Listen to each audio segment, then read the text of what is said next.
Oke, kita lanjut lagi diskusi pagi hari ini. Sebelum ke Bang Ciko sama Mbak Tata, saya ke Mas Arya. Mas Arya, kalau misalnya ngelihat bansos dan juga pilpres berdasarkan penelitian relevansinya ada dan sebesar apa? Ya, kalau di literatur ada orang menyebutnya dengan istilah pork barrel politics ya, atau politik gentong babi. Dan itu memang biasanya dilakukan oleh presiden incumbent atau pemerintah incumbent untuk mendelivery semacam kebijakan yang sifatnya immediate benefit atau keuntungan langsung gitu.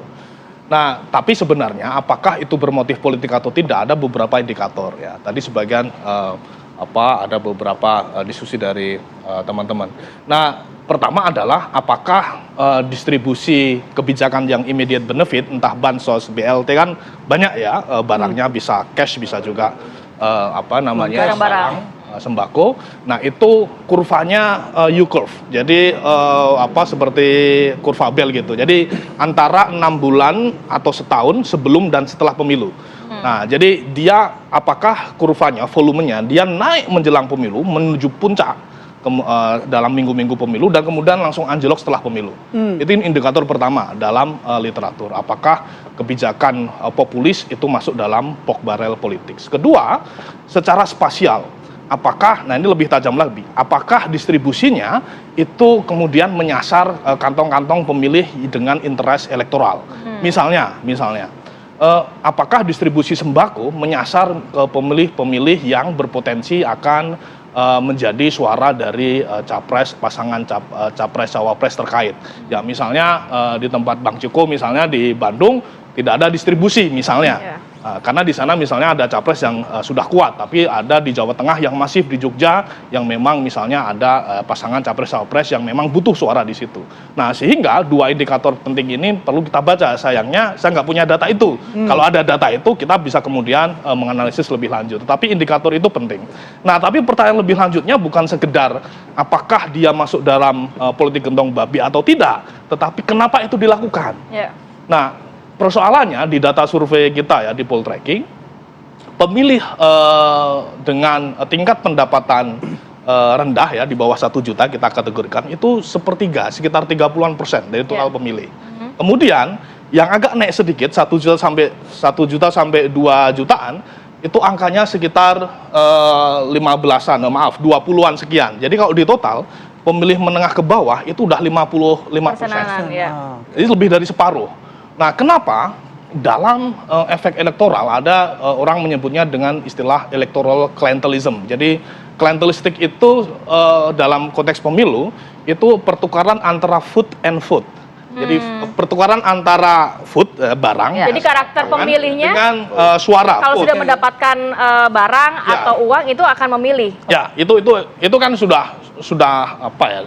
Bukan, saya tidak mau mengatakan lumrah ya, tapi sudah terjadi sejak pemilu-pemilu sebelumnya, dan bukan soal pilpres saja, tapi pileg justru juga masif. Nah, sehingga orang kadang-kadang menyebut pesta demokrasi pemilu itu, karena memang publik voters berpesta karena dia menerima banyak hal. Sesuatu ya. Ada pileg, ada pilpres, dia macam-macam. Jadi terlepas dari itu, saya kembali ke kenapa kemudian ini penting. Nah, karena di dalam banyak riset juga menunjukkan bahwa pemilih-pemilih yang rentan terhadap klientelistik, praktek klientelistik seperti ini ya, pertukaran antara suara dan barang jasa, itu memang menengah ke bawah. Nah, karena mereka bukan soal apakah proses hukum, apakah korupsi, bukan. Apa yang mereka dapatkan? Persoalan mereka besok anak saya bisa sekolah atau tidak, besok saya bisa makan atau tidak. Karena pendapatan 30% pemilih tadi itu memang 1 juta ke bawah. Oke, Mas Arya begini, tapi kalau dalam sekarang karakteristiknya bagaimana gitu? Katakanlah tadi sudah ada barter begitu ya, tapi kan gini, kita bicara ketika di bilik suara kan tidak ada yang memantau siapa memilih apa. Nah, bagaimana itu bisa menjadi sebuah korelasi bahwa ketika sudah diberikan sesuatu akan sesuai atau pilihannya sesuai dengan yang memberi itu gitu?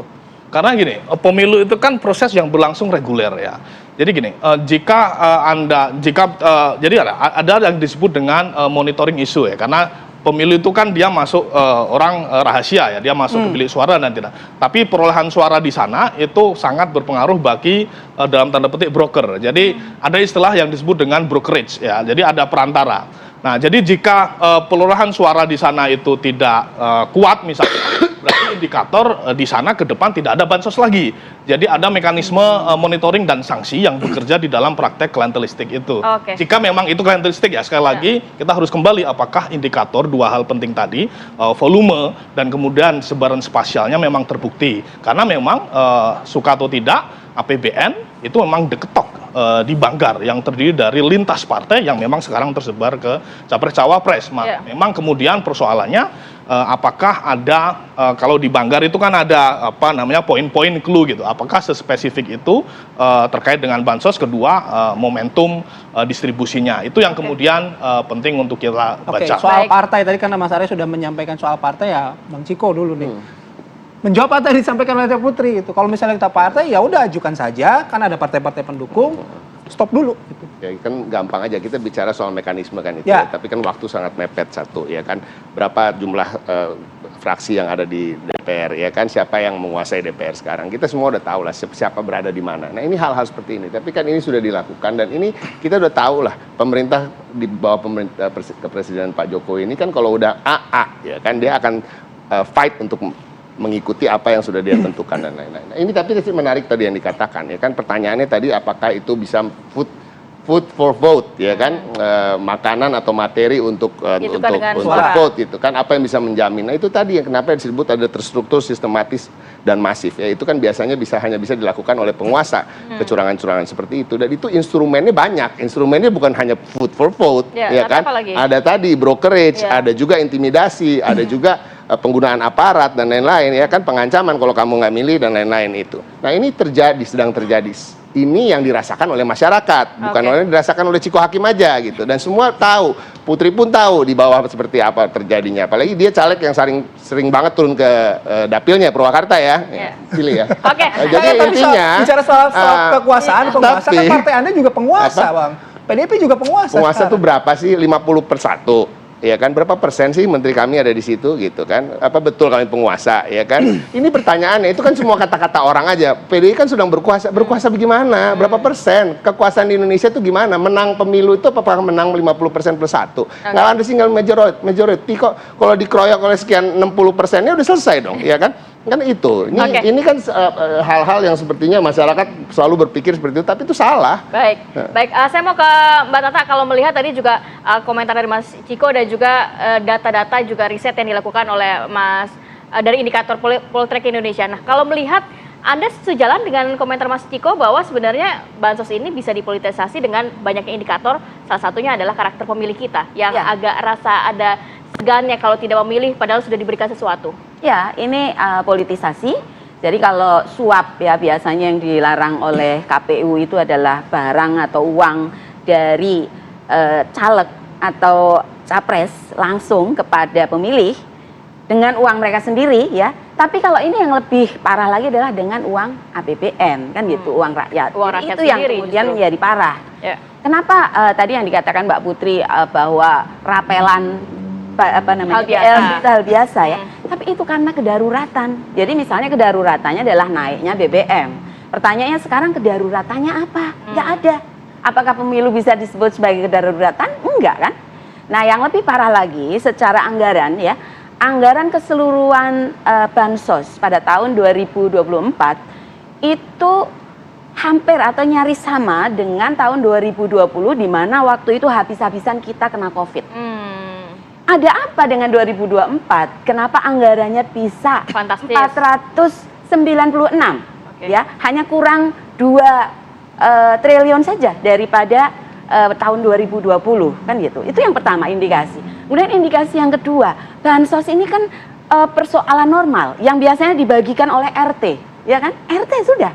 Tapi kenapa ini Pak Jokowi pergi ke sana kemari, menteri-menteri pergi ke sana kemari membagikan beras bansos dan BLT gitu loh. Ini kan satu indikasi yang amat kuat bahwa ini adalah politisasi memang untuk vote buying atau tadi pork barrels ya, politik kentong babi ya. Nah kalau tadi menjawab juga kalau sama Mbak Putri tadi sampaikan ada partai penguasa, apakah standing point-nya Mbak Tata juga sama? Oh ya, gini.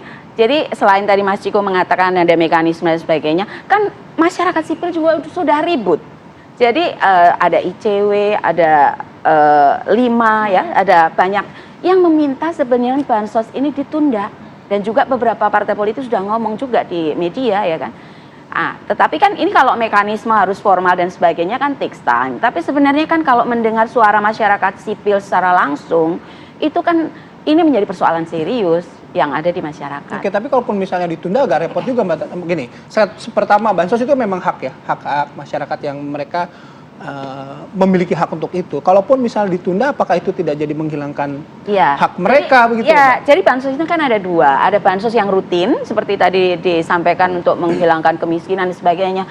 Ini rutin, ada yang namanya PKH kan. PKH itu udah normal aja diberikan setiap bulan. Nah, tapi ada juga bansos-bansos yang karena kedaruratan. Seperti tadi beras, BLT, itu kan kedaruratan. Dan kedaruratan itu sekarang ketika kedaruratannya nggak ada, kenapa diberikan? Oke, Mbak Putri, di saat kedaruratannya nggak ada, kenapa diberikan? Dan apa sih urgensinya untuk Februari? Kalau kata Mas Ciko mau undur aja nanti 24-28 Februari gitu. Udah 10 hari katanya tadi katanya. Ya, kalau soal argumen kenapa diberikan kan udah disampaikan berulang kali ya tadi. Maksudnya ini juga untuk mengantisipasi kemarin kenaikan harga beras dan juga El Nino dan sekarang musim hujan gitu, ada banjir. Lagi pula kalau misalnya kita bilang soal ini takutnya akan dipolitisasi. Toh PKH itu kan sekarang kan di bawah Kementerian Sosial, di mana menterinya juga dari PDIP. Kan mestinya menterinya juga bisa mengawasi gitu penyalurannya sampai ke bawah seperti apa, dan nanti juga bisa dipertanyakan oleh kita di DPR misalnya gitu. Dan kalau misalnya ada yang berargumen juga, ini kan biasa RT-RT desa-desa aja yang dilibatkan. Yang biasanya dilibatkan. Bagian bansos. Ini kok sampai presiden yang turun tangan. Dari 01 gitu kan, dari PKB, dan beliau juga bisa ketika sidang kabinet nanti menyampaikan kepada Pak Presiden misalnya kalau misalnya distribusi bansos ini akan lebih efektif misalnya kalau lewat kepala desa ataupun lewat RT seperti mekanisme yang sekarang berjalan gitu. Dan kalau kita lihat Pak Jokowi ini kan memang dari dulu kebiasaannya belusukan ya. Dari tahun 2014 pertama beliau jadi presiden sampai sekarang mana sih provinsi dan kabupaten kota yang beliau belum datangi gitu. Dan kalau memang sekarang beliau keliling untuk membagikan bansos, itu kan sebuah kebiasaan yang sudah beliau bangun dari 2014. Jadi bukan hal yang aneh dan yang tapi kan di pemilu kali ini agak berbeda karena anaknya pun ikut. Sebenarnya adalah Mas Ciko yang sama-sama kita di Golkar, bahkan sebelum Golkar mendukung Pak Jokowi di tahun 2014 itu kan Golkar masih sama Pak Prabowo kan sebelum akhirnya masuk.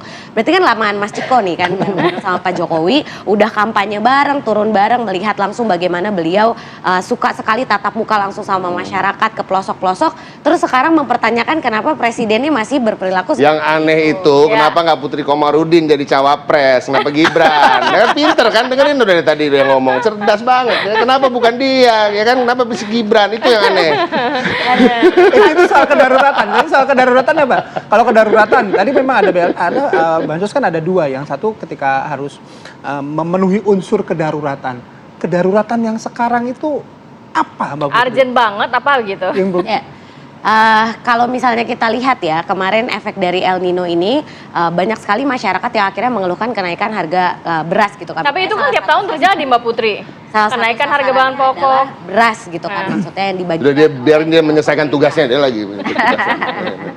Jadi kalau misalnya dibilang kedaruratan, silakan juga teman-teman melihat kondisi yang terjadi di lapangan gitu. Kita toh punya daerah pemilihan masing-masing dan kita juga sama-sama mengetahui. Kalau saya nih dari daerah yang lumbung beras sekarang, tapi karena banyak sekali lahan-lahannya yang dijadikan perumahan gitu, akhirnya masyarakat di sana pun banyak yang kesulitan untuk. Tapi kita tidak bisa mengingkari juga tadi riset dari Mas Arya, di mana karakter pemilih kita tuh seperti itu, Mbak Putri. Ya. Kalau Mas Arya tadi bilang ya kalau kita bisa perlihatkan datanya misalnya apakah sasaran yang sekarang dibagikan BLT dan juga bansos beras ini adalah memang yang tempat-tempat di mana suaranya Pak Jokowi itu rendah misalnya. Karena kalau kita lihat kemarin juga di Sumatera dibagikan misalnya, di Nusa Tenggara juga dibagikan gitu, di Kalimantan dibagikan, itu tempat-tempat di mana suaranya Pak Jokowi itu bagus gitu waktu tahun 2019. Jadi kalau pertanyaannya seperti itu ya silahkan kita cek datanya nanti biar kita bisa mengklaim bahwa apa yang disampaikan tadi emang benar-benar pork barrel gitu. Sampai sekarang kan belum terbukti. Cek datanya Mas Ciko. Cek datanya kita ke Bang Ciko, tapi kita break dulu ya, Kami akan kembali saat lagi.